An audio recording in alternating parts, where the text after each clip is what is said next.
It's Friday, the 9th of February, 2018, and welcome to Navigating Your Day.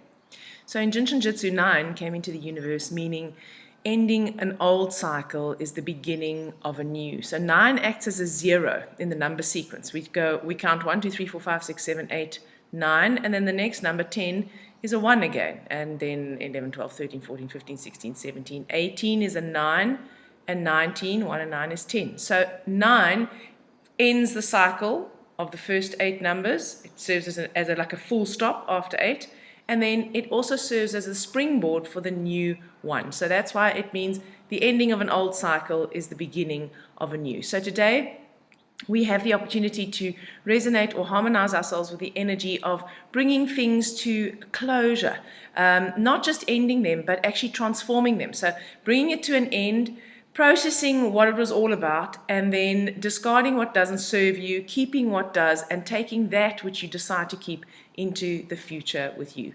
9 is the essence of the child. So 9 has that wonderful energy of children. It's trusting, it's hopeful, it's curious, it's maybe a little bit naive, it's very resilient, has extremely good bounce back. So we have the potential to connect with all of those, the best qualities of children today. Also, when children are engaged with something that really holds their attention, they are fully engaged, and that is what makes something fun for them. So even if it is in trying to walk or trying to stand or trying to build a puzzle or whatever it is, it can be work, is really what I'm saying.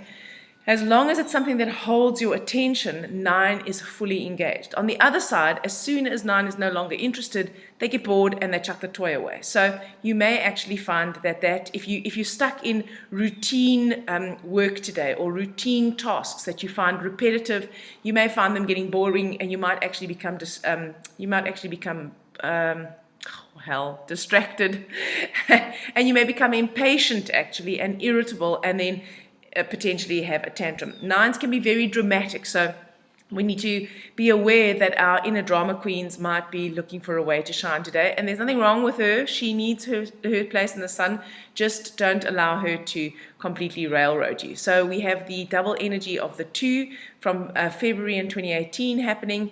So again, we have the potential to connect to what is it that we need to nurture that inner child of ours. Very often when we speak to ourselves, we speak to ourselves like we would never speak to anyone else. The negative self-talk in our head is unbelievable. If we consider that we were also once that young, innocent, trusting child who was completely open and vulnerable to the world, if we see ourselves as that young child, then it sometimes becomes easier for us to actually soften that self-talk and turn it into something that's more nourishing rather than punishing. So we really have the opportunity to connect to that today. We have the opportunity to truly connect to what we want. Children intrinsically are quite selfish from the point of view that they know what they want to do now, right? And they know what they want now, and they want it now. And they don't have like I don't really know. I'm talking about really little children. When children get older, the boredom factor creeps in. But that's because children are never encouraged to truly connect to how they feel, what will make them feel great right now. In other words, what is it they really want to do, and then encouraged to do that. And I know I'm going to get a million comments about, yes, but if children don't have boundaries, there's going to be anarchy. I'm not talking about no boundaries or no rules or no measures in place in order for them to stay safe and for parents to stay sane. I'm talking about generally. Generally, children are encouraged to do what adults want them to do. Let's just be quite honest, okay? So when your child's doing what you want it to do, you praise it, you're kind to it, you're open, you're warm. When the child's actually not doing what you want it to do, you actually become more authoritative, you try and make rules, you try and put your boundaries in, and very often you lose your shit.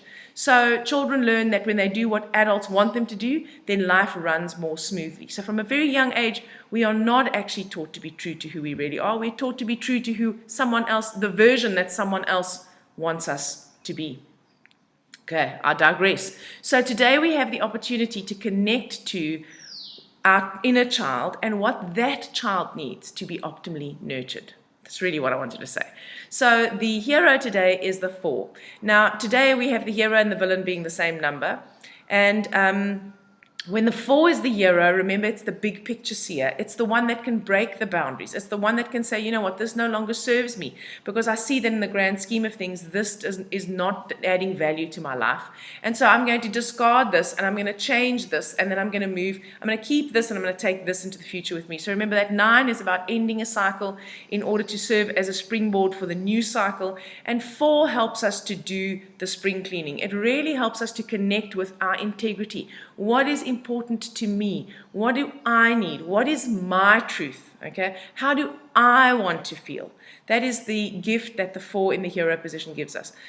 When the 4 is in the villain, as it is today as well, then in the villain we have a blind spot. When 4 is in the villain position, then we generally are blind to what is our truth. We very often are, shall I say, quite liberal with the truth as it applies to ourselves.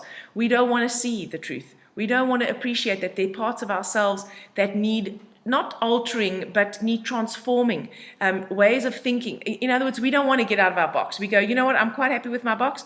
I like being in my box. Don't mess with my box. Don't tell me my box is bad for me. And if you do, then the 9's going to have a tantrum.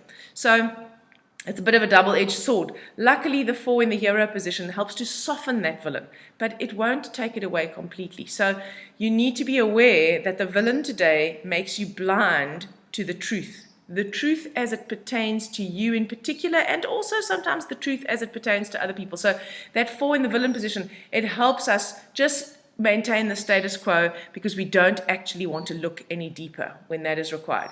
The 4 in the hero position helps us to see the big picture, everything, warts and all. So the 4 in the villain says, oh God, I don't really want to look at the big picture because I don't want to see the warts. So there might be some tension today. Just be aware of it. Connect to how you feel. 9s, interestingly enough, they can't play emotional games. They can't put on masks and they penetrate right through the truth. You know how when a little kid, I don't know, sees someone and says to their mom, oh, you know, mommy, why is that lady so fat? Or why does that man have such a funny scar on his face? And then the mother's mortified. It's because children actually, they don't have those filters and those masks. They actually are highly intuitive and they very often get right to the heart of the matter. So we have the gift of that in the 9 today. We have the 4 as the hero. We have the 2s, which enable us to actually be introspective and self-nurturing. And we need to guard against the fact that that 4 in the villain might make us blind to all of that and ultimately lead to our 9 having a tantrum today. So luckily we have Jinshin Jitsu. If you hold your thumb, you are harmonizing safety energy lock number 9. You're bringing your inner child into alignment with what it really wants. You're helping to decrease tantrums. You are connecting to your stomach and spleen organ function energies, which means that you bring the mind and the mental aspect and the emotions into alignment, and you help to harmonize worry and anxiety. Hope you have an amazing Friday, and I'll speak to you again on Monday.